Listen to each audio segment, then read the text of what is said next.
جب 16ویں پشت سرکار سیدنا سید محمد محدث اعظم ہند مدینے سے اس لیے جا رہا ہوں کہ دین کا کچھ کام کرنا ہے. اس کا خلاصہ یہی ہے میرے معزز سامعین باوقار کہ آپ کے نسل میں ایک شہزادہ پیدا ہوتا ہے جس کو آج زمانہ سید محمد مدنی میاں کہتے ہیں. عارف نعمانی صاحب، سید عارف نعمانی صاحب کہتے ہیں فقہ کے ماہر، جانے تفسیر و حدیث ہے حضرت مدنی میاں. میرے معزز سامعین باوقار کون حضرت سرکار سیدنا مدنی میاں دامت برکاتہم العالیہ، جن کی یاد میں ہم آج بیٹھے ہوئے ہیں، کہ جن کے چہرے کو دیکھنا اللہ تعالیٰ کی یاد تازہ کرا دیتا ہے.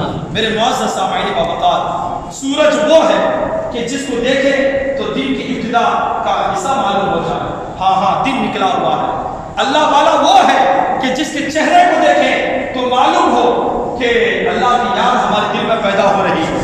سرکار سیدنا مدنی میاں دامت برکاتہم العالیہ کا وہ خوبصورت چہرہ، جس چہرے کو دیکھنے کے بعد ہمیں یہ احساس ہوتا ہے کہ ہم بندے کے ساتھ ساتھ ہمارے اندر بندگی ہونی چاہیے، ہمارے اندر بندگی ہونی چاہیے. میرے معزز سامعین باوقار سرکار سیدنا مدنی میاں دامت برکاتہم العالیہ ایک ایسی ذات ہے. 2-3 جملے بول کر میں اپنی جگہ کو لے رہا ہوں، ذرا غور سے سنیں. سرکار سیدنا مدنی میاں جو جانے تفسیر ہیں اور حدیث کے ماہر ہیں، جب وہ خطابت کی دنیا پر بیٹھتے تو یوں محسوس ہوتا کہ امام فخر الدین رازی رحمۃ اللہ تعالی علیہ کے پرتو ہیں. اور جب رشد و ہدایت کے میدان میں آتے تو یوں محسوس ہوتا کہ حجت الاسلام امام غزالی ہیں. میرے معزز اور جب شعر و سخن کی دنیا میں آتے تو یوں معلوم ہوتا کہ یہ تو امام احمد رضا کی تصویر ہے.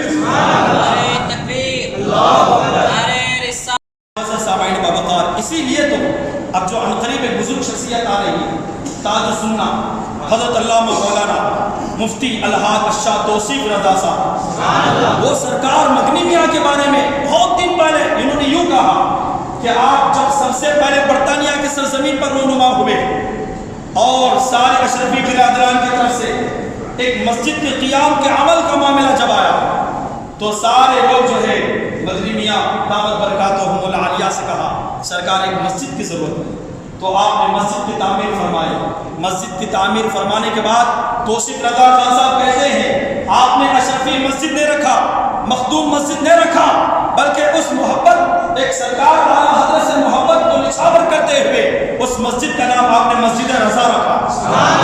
میرے معزز سامعین باوقار سرکار سیدنا مدنی میاں دامت برکاتہم العالیہ ایک ایسے علمبردار ہے، ایک ایسے مرد خدا ہے، ایک ایسے مرد مجاہد ہے. آج ایک زمانہ ان کی اطاعت کرتا ہے، جن کے نام کو لینے کو اپنے آپ کو فخر محسوس کرتا ہے. اور آج کہ آپ کے ذریعے سے دنیا کے کونے کونے میں سلسلہ اشرفی عام سے عام ہوتا ہوا چلا جا رہا ہے. ایک لفظ بول کر میں اپنی جگہ کو لے لینا چاہتا ہوں، ذرا غور سے سنیے گا. خواجہ بندر عباس یہ سدراز و بلند پرواز کہتے ہیں ہر انسان کے اندر 4 چیزیں پائی نہیں جاتی. 4 چیزیں پائی نہیں جاتی. الحمدللہ وہ 4 چیزیں میرے اندر موجود ہیں. بندر عباس کہتے ہیں نیس کعبہ در جسم کے سدراز، جن کے بارے میں اورنگزیب عالمگیر نے کہا وہ بندر عباس کہتے ہیں کہ 4 چیزیں کسی کے اندر پائی نہیں جاتی، وہ 4 چیزیں میرے اندر پائی جاتی ہیں. لوگوں نے کہا وہ 4 چیزیں کیا ہیں؟ سب سے پہلے میں سجد ہوں، سجد. اس کے بعد پھر صوفی ہوں، اس کے بعد پھر سنی ہوں، ایک اور مرتبہ سنی ہوں. میرے معزز سامعین باوقار 600 سال پہلے کا بھی یہی سبق کہ ہم سنی ہیں. اور آپ پیچھے چلے جائیں گے، وقت ناکافی ہے، مگر مختصر اختصار کے ساتھ کہ سرکار سیدی مرشدی قطبی جدی سیدنا امام زین العابدین کے بارے میں پوچھا گیا کون آتے ہیں تو آپ نے کہا تھا برجستہ مسلک اہل سنت حق. مسلک اہل سنت حق ہے. ہر کوئی اپنے آپ کو سنی کہے تو کس کے پاس جائے؟ تو سیدی مد کے زین العابدین نے کہا تھا کہ جس کے زبان پر زیادہ درود ہو. کا نام ہے مدنی میاں. میرے معزز سامعین باوقار، اب وہی 4 چیزیں کسی کے اندر پائی نہیں جاتی. میں سید ہوں، صوفی ہوں، سنی ہوں، عالم ہوں. یہ 4 چیزیں کہ بندہ نواز کی بارگاہ میں موجود ہیں، اور آج ہم ان 4 چیزوں کے بارے میں غور کرتے ہیں. وہ چاروں چیزیں مدنی میاں کے سینے میں موجود ہیں. آپ سید بھی ہیں، زمانے میں کئی علماء ملیں گے، صوفی بھی ہوں گے، مگر سید نہیں ہوں گے. مگر دیکھیے مدنی میاں سید بھی ہے، صوفی بھی ہے، سنی بھی ہے، اور عالم بھی ہے. عالم نہیں، عالم گر ہے. مفتی نہیں، مفتی گر ہے. میرے معزز سامعین باوقار، ایسے عظیم شخصیت یاد نہ ہوئے. آپ کا ایک قول میں بول کر اپنی جگہ کو لے لینا چاہتا ہوں، جو کہ اس محفل کا عین سبب ہے. کہ لوگ کہتے ہیں کہ دنیا کو تارک الدنیا بنو، تارک الدنیا بنو. تارک الدنیا مت بنو، دنیا میں رہ کر دنیا کو چھوڑو. وہ کیسے سرکار؟ تو آپ نے فرمایا تھا دنیا میں رہ کر اللہ کی یاد میں رہو. کہ دنیا میں رہ کر تم اللہ کی یاد میں رہو گے، تم تارک دنیا کہلاؤ. بہت بڑی بات ہے. دنیا کو چھوڑو، دنیا بس کیا ہے؟ دنیا بس دنیا میں رہ کر اللہ کی یاد میں ڈوبے رہو گے تو خود بخود جو لوگ کہیں گے صوفی ہو، اللہ والا ہے، دنیا سے کوئی تعلق نہیں ہے. دنیا میں تو ہے، زمین پر تو ہے، مگر لوگ کہہ رہے ہیں ارے سے دنیا سے کوئی تعلق نہیں. کیوں؟ اللہ کی یاد میں ڈوبا ہوا ہے. رجب المرجب کا مہینہ چل رہا ہے. اپنے لمحات کو ایک یاد الہی میں مصروف رکھیے گا. اپنی اوقات کو ضائع مت کیجیے گا. زندگی مختصر، نفسانی خواہشات کو چھوڑ، اب سے ہمارا قدم قدم پر انسان کو خدائی کے راستے پر لے جانے کی پوری کوشش کر رہا ہے. قیام اندر کبائے بتائیں. میرے معزز سامعین باوقار، زندگی قریب سے قریب موت پہ ہوتی چلی جا رہی ہے. جوان جوان بچے چلے جا رہے ہیں. اپنی زندگی میں بزرگان دین، نیک صالحین کی زندگی کی خوشبو ہماری زندگیوں میں آنی چاہیے، تب جا کے ہماری زندگی حسین ہو جائے، ہماری زندگی تابلات ہو جائے، ہماری زندگی پھولوں جیسی ہو جائے.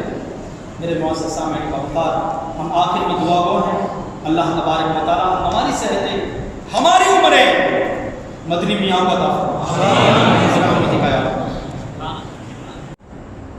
آج ہم اور آپ مل کر ایک ایسی شخصیت جو محتاج تعارف بالکل نہیں ہے، سارے عالم میں جو کہ مدنی میاں کون ہے، وہ اپنی معرفت کے مطابق، اپنے الفاظ کی قدرت کے مطابق مدنی میاں کا حلیہ اور شان بیان کرنے کی قدرت رکھتے ہیں. آپ کی شان کہہ کر ہم اپنا مرتبہ بڑھا سکتے ہیں. ان کی ذات ہماری شان بیان کرنے سے بلند ہو ایسے نہیں. تو انہی کا یوم ولادت 21 برتھ ڈے منانے کے لیے ہم اور آپ یہاں جمع ہوئے. اب یوم ولادت ایک تاریخ، ایک دن. ہم اور آپ یہاں جمع ہوئے ہیں. ہم یہ سوچ رہے ہیں کہ ہم جمع ہو کر حضور مدنی میاں کا یوم ولادت منا رہے ہیں، یہ ہم سوچ رہے ہیں. لیکن حقیقت اس سے بڑے وجہ سننے سے پہلے ایک مرتبہ آواز درود شریف کا نظرانہ پیش کریں.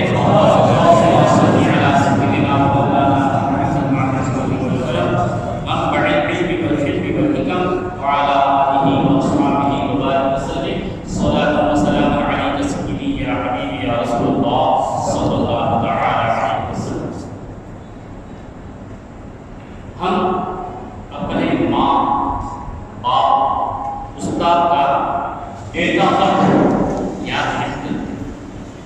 ہمیں ہماری ماں کا ڈیٹ آف برتھ، ہمارے والد کا ڈیٹ آف برتھ یا ہمارے استاد کا، دوست کا ڈیٹ آف برتھ پورا یاد نہیں. اگر یاد ہے بھی تو منانے کی توفیق ہمیں نہیں ملتی. صرف اتنا ہو سکتا ہے کہ تجھے سالگرہ مبارک ہو، happy birthday to you.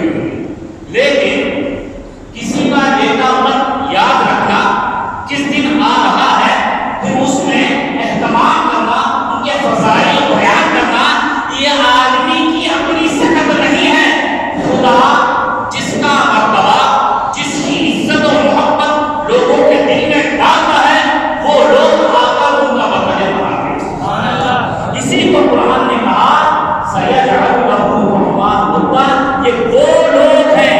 وہ نیکوکار لوگ ہیں جن کی محبت اللہ تبارک و تعالی لوگوں کے دلوں میں ڈال۔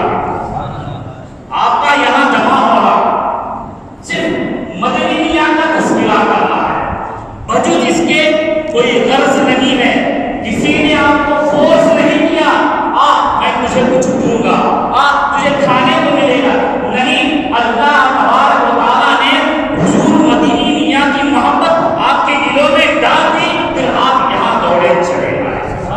یہ عمل آپ کی طرف سے نہیں بلکہ خداوند قدوس کی طرف سے ہے کہ اس نے اپنے محبوب کے محبوب کی محبت تمہارے دلوں میں ڈال دی ہے۔ تمہارا یہاں آنا یہ تمہارا عمل نہیں بلکہ تمہارا یہاں آنا یہ پروردگار کی طرف سے توفیق ہے۔ وجہ قرآن جواب دیتا ہے سَيَجْعَلُ لَهُ الرَّحْمَٰنُ وُدًّا، بے شک وہ جو نیکوکار لوگ ہیں ان کی محبت اللہ تبارک و تعالیٰ لوگوں کے دلوں میں ڈال دے گا۔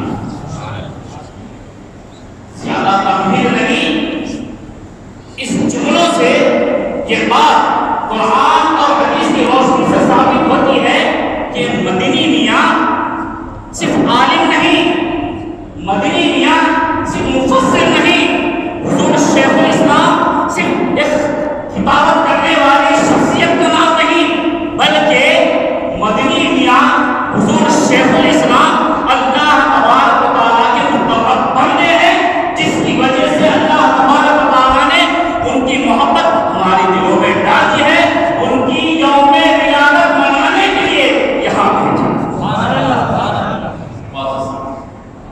جو خدا کا نیکوکار بندہ، جو خدا کا مقرب بندہ جو ہوتا ہے، اس کے اندر صفات جس سے عوام میں یہ چیز معلوم ہو جاتی ہے کہ ان کے اندر جو چیز ہے وہ دوسرے میں نہیں پائی جاتی۔ جو اللہ کا قرب حاصل کر لیتا ہے، اللہ تبارک و تعالیٰ اس کی ذات، چاہے اس کی زبان ہو، چاہے اس کا ہاتھ ہو، چاہے اس کا پیر ہو، چاہے اس کے قدم کی تاثیر ہو، اس میں ایسی تاثیر عطا کرتا ہے کہ لوگ جب سنیں گے، جب پڑھیں گے، جب دیکھیں گے، ان کی طرف مائل ہو جائیں گے۔ ولی کے اندر اللہ تبارک و تعالیٰ ایک ایسی خوبی عطا فرماتا ہے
صاحب کرامت ہونا کافی نہیں، بلکہ انسان کے لیے کامیاب ہونے کے لیے صاحب کرامت کے ساتھ ساتھ استقامت والا ہونا ضروری ہے، جو شیخ الاسلام کے اندر بدرجہ عدم پایا جاتا ہے۔ اور دین کا فیصلہ، جب دین کا فیصلہ کرنے پر آتے ہیں تو اگر میں فیصل بن جاؤں اور فیصلہ کر دوں، میرے فیصلے سے اپنے دور ہو جائیں اور پرائے اپنے ہو جائیں، اس کی فکر حضور شیخ الاسلام کو کبھی بھی نہیں رہی۔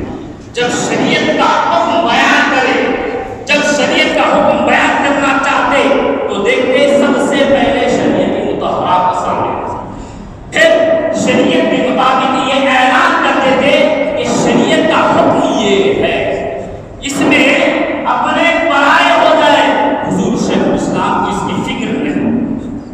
کہنے کا مطلب غرض یہ کہ حضور شیخ الاسلام میں استقامت فی الدین بدرجہ عدم پایا جاتا تھا۔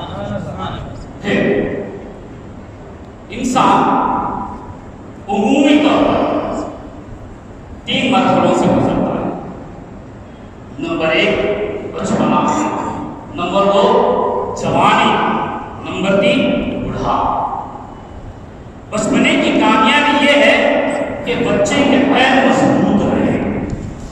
اگر بچپنے میں بچے کے پیر مضبوط نہ رہے تو وہ بچپنا لاغر مانا جاتا ہے، کمزور مانا جاتا ہے۔ ایسے ہی جوانی میں صرف پیر نہیں، پیروں کے ساتھ ساتھ بازو بھی مضبوط ہونا چاہیے۔ اگر جوانی کے مرحلے میں آ گیا، پیر مضبوط ہے اور بازو مضبوط نہیں، تو جوانی سے فائدہ اٹھا نہیں سکتا، نہ کسی کو فائدہ پہنچا سکتا ہے۔ اسی کے ساتھ ساتھ آخری مرحلہ بڑھاپا۔ بڑھاپے میں پیروں کی طاقت کوئی معنی نہیں، بازو کی طاقت معنی نہیں رکھتی، لیکن دماغ کی طاقت ضروری ہوتی ہے۔ وہ بوڑھے آدمی یا وہ بزرگ جس کا دماغ صحیح ہو، جس کی عقل پر ٹکرے ٹھکانے میں رہے، سچ کو سچ، جھوٹ کو جھوٹ، سفید کو سفید، کالا کو کالا پہچان کر اعلان کرنے کی طاقت ہو، دین سمجھنے کی طاقت ہو، ان کا بڑھاپا کامیاب ہے۔ یہ فطری چیز ہے۔ تو معزز سامعین، حضور شیخ الاسلام کا مطلب جنہوں نے دیکھا، انہوں نے یہ اعلان کیا، اس دور میں، اس علاقے میں حضور شیخ الاسلام جیسا ہم نے نہیں دیکھا۔ بچپن کامیاب، جوانی، حضور شیخ الاسلام کی جوانی کے چرچے کرتے کرتے بوڑھے ہو جائیں گے، لیکن ان کی جوانی کی جو علامتیں ہیں، ان کی جوانی کی جو خوبیاں ہیں، وہ پوری بیان نہیں ہو پائی۔ اب آئیے حضور شیخ الاسلام کا وہ مرحلہ جس سے آپ گزر رہے ہیں، یہ بڑھاپا کہلاتا ہے۔ 87 ایئرس، ڈیٹ آف برتھ 87۔ تو آج حضور شیخ الاسلام کی عقل کے بارے میں، حضور شیخ الاسلام کی دانائی کے بارے میں، حضور شیخ الاسلام کے ججمنٹ کے بارے میں، حضور شیخ الاسلام کے فکر کے بارے میں، حضور شیخ الاسلام کے سوچنے کے بارے میں بات کریں۔ آج 80 اور 60 سال اگر ہمارے اڑوس پڑوس یا ہمارے خاندان یا ہمارے گھر کوئی 80 اور 60 سال کا ہے یا 80 سال کا ہے، اب اس کی خیرت کے بارے میں سوچیں۔ 6 سال پہلے، 10 سال پہلے، 3 دن پہلے کیا ہوا تھا، کس نے کیا کہا تھا، کون سی کتاب میں کون سی بات ہے، یاد نہیں۔ سلیم کو کریم کو سلیم ہوتا ہے۔ صبح کیا کھایا ہے ناشتے میں، ندارت نہیں بول سکتے، لیکن حضور شیخ الاسلام کی شان، ان کی فراست، ان کی عقل، ان کی دانائی، ان کی فکر یہ کہ اس زمانے میں جو چیزیں پڑھے ہیں وہ آج بھی ان کے دماغ میں حاضر ہیں۔ کوئی مسئلہ بولو، صرف کتاب کی عبارت بھی نہیں، منطق و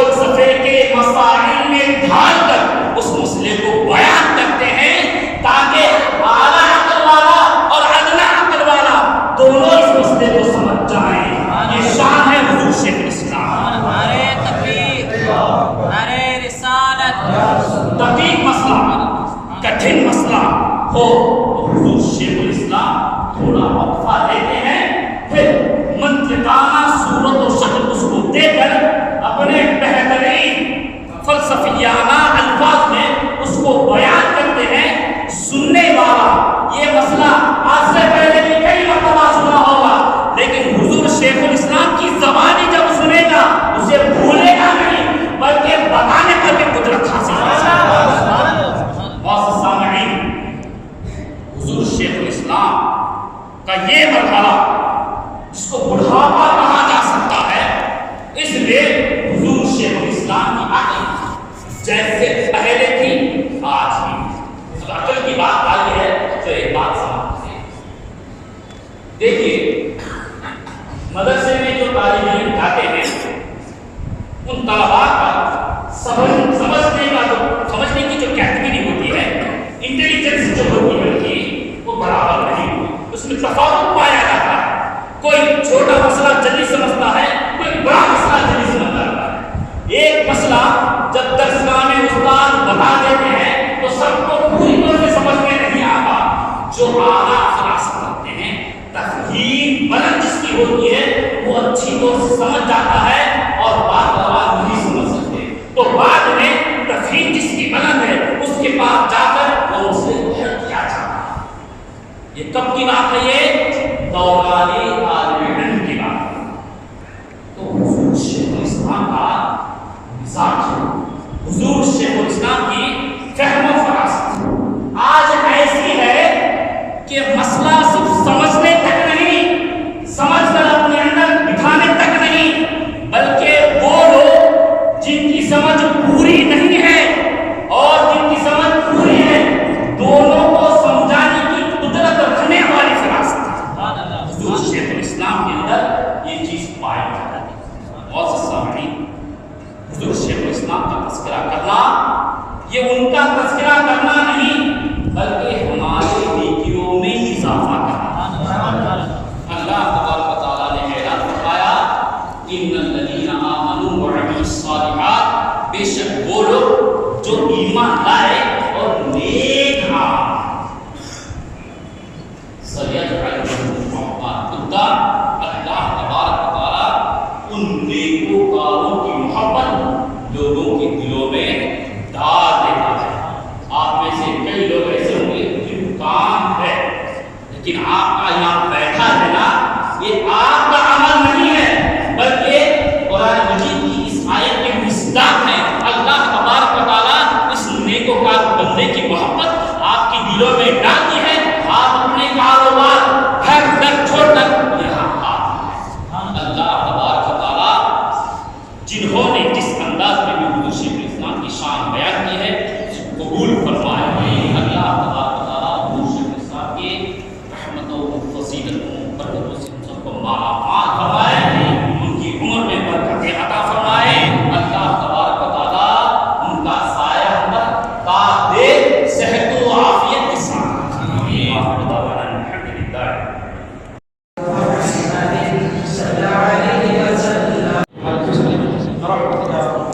اپنے مولا کا پیارا ہمارا نبی، اپنے مولا کا پیارا ہمارا نبی، دونوں عالم کا دولہا ہمارا نبی.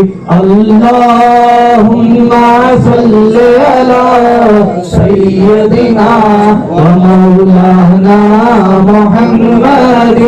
اللہم صلی علی سیدنا